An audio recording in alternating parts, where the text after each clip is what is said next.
After losing a loved one to suicide, it can be a time full of confusing and painful emotions. On this Mental Health Monday, we continue the conversation on survivors of suicide.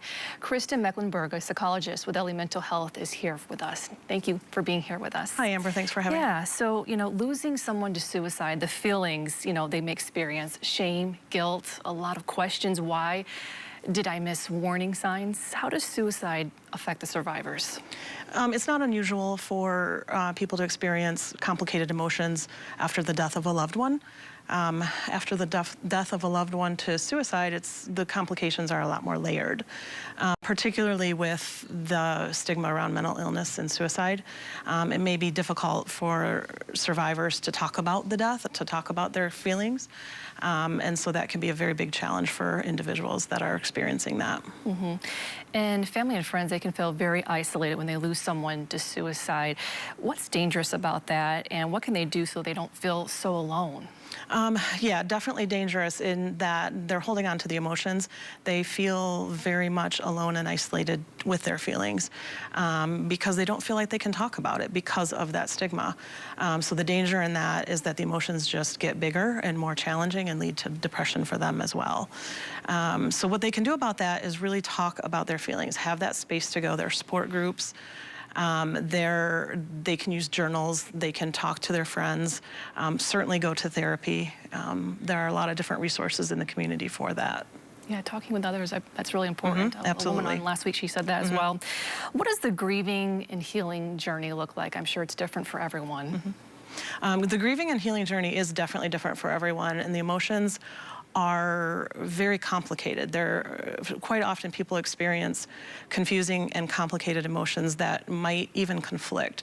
So to have experience of anger, sadness, betrayal, rejection, abandonment, that makes sense. But also they might have feelings of peace and relief and hope, and sometimes those feel like they conflict with the more intense, painful emotions.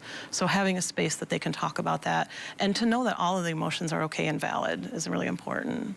How can people make holidays, birthdays, anniversaries more bearable? So that's a very tough time for folks who have experienced a loss. And again, with the stigma around suicide, it makes it harder for loved ones to talk about.